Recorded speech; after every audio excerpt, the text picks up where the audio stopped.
Cuéntame una historia.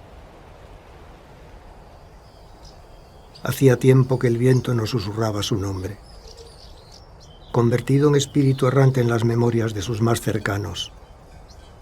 No se podía achacar razón alguna a este suceso, ni la existía, ni la pretendía buscar. Aunque confuso, siguió el que era el supuesto destino que el religioso de su localidad le encomendó. Tu propia tierra te despojará, pobre infausto, y hacerás en el paraje que Dios no se atrevió a tocar, y serás aquel que no fue.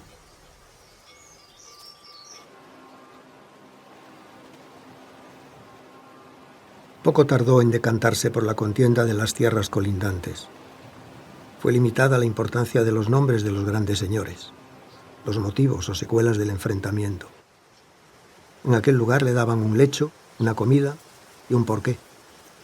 Le sobraba una razón a ese listado. En ningún momento rechazó cultivar una relación con la mesnada a la que pertenecía.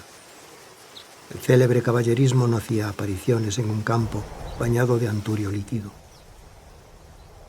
Refugiándose del gran astro y de los horrores, hallaron paz en las historias del otro.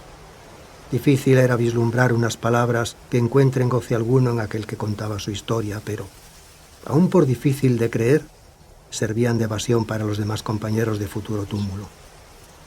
Caronte no le recogería en el mismo agujero que sus iguales.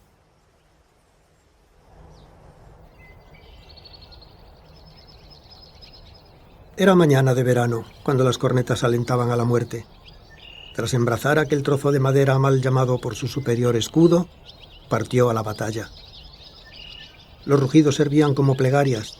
Las marcas de los cortantes aceros funcionaban en el cortejo como recuerdo de una escaramuza, pero ninguno de los allí presentes la estaba buscando en ese momento. Pegados por el sudor y el polvo de las botas, cada estocada era un ejercicio de confianza, pues uno no sabía quién se encontraría tras la polvareda.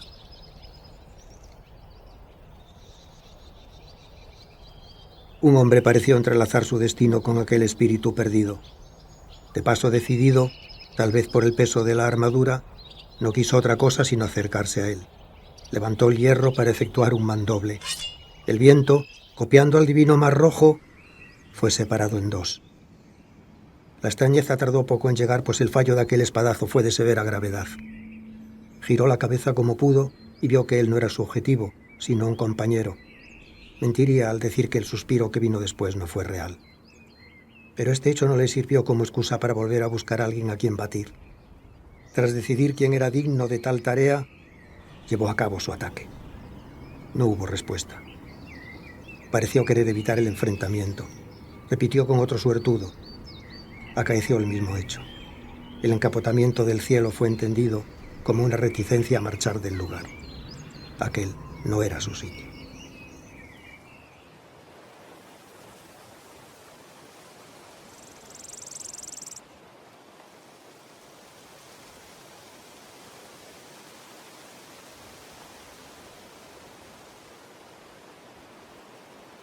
Créeme cuando digo que la pesadez del sol ahogaba al necio que entrara en aquel bosque. El verano había echado por tierra mucha cosecha. Los malaventurados que se sustentaban con la tierra sabían del mal año que vivirían. Mas no se puede comparar con la dicha de la que fue propiciado nuestro compañero. Aquel escondido lago, secreto de unos pocos privilegiados, levantaba celos entre las termas de Nerón y Agripa. Una celeste agua parecía invitar con voz angelical a adentrarse entre sus profundidades. Realmente era el eco ocasionado por la cascada en la cueva oculta tras ella. El paraje disponía de una gran privacidad, pues estaba rodeado en su totalidad de un frondoso follaje que solo permitía ser visto por el más avispado de los pájaros. Entendió que el rechazo de la invitación de la naturaleza se penaba con castigo divino. Una vez sucumbido a los placeres terrenales, se fusionó con las ondas creadas por la cascada. El baile infinito del bosque estaba aceptando a otro ser. Brotó el recuerdo de un soma primigenio perteneciente al barro. La fundición de la vida anhelaba su propiedad.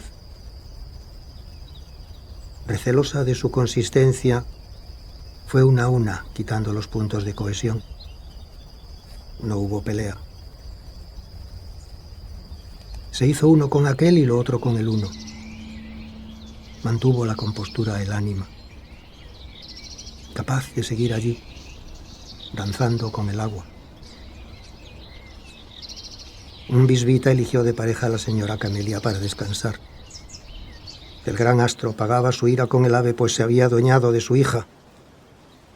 Respuesta: y los rosados y dorados escupían a Helios, rayos que pagaron con una visión parcial del ánima, testigo del parricidio.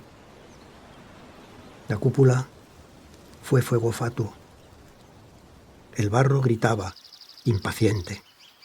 El pájaro clavó su mirada. Él no debía estar ahí.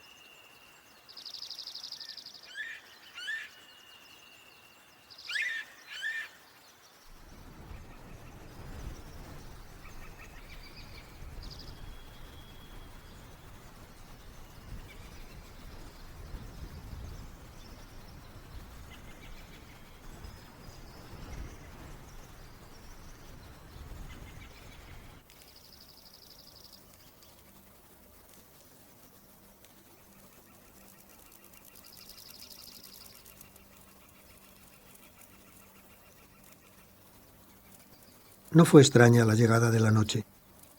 Hacía tiempo que no faltaba a su cita. El hombre que guiaba a los cuatralbos parecía fiarse de él. Se podría decir que la ausencia de movimiento que tenía delataba una inconsistencia por parte suya. Quizá no sabía a quién llevaba, a dónde iba, quién era. ¿Acaso importaba? Por lo menos él no le daba importancia alguna. O tal vez estuviera dormida. Siguió durante un tiempo en absoluto silencio. Simplemente contempló el paraje que le rodeaba. El suelo agrietado traía un imaginario de gigantes y cíclopes que marchaban a su morada. Pequeños reptiles buscaban en una pelea el entretenimiento que no iban a encontrar en aquel paraje. Durante un rato respetaron el acuerdo tácito de preservar el silencio.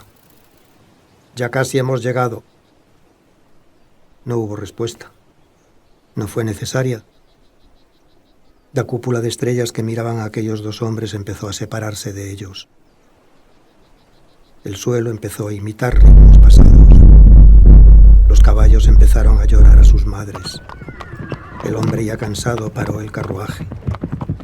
Ya sabía que ese era su momento.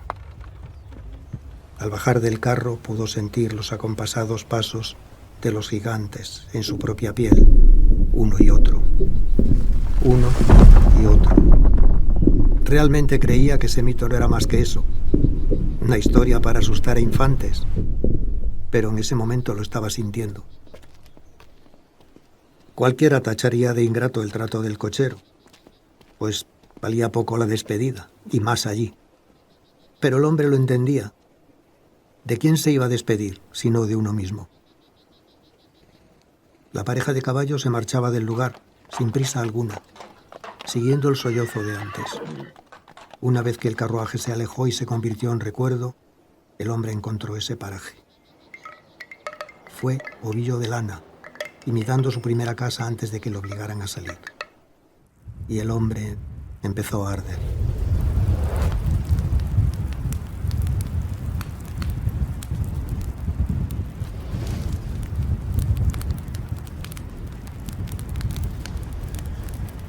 Una llama decidida.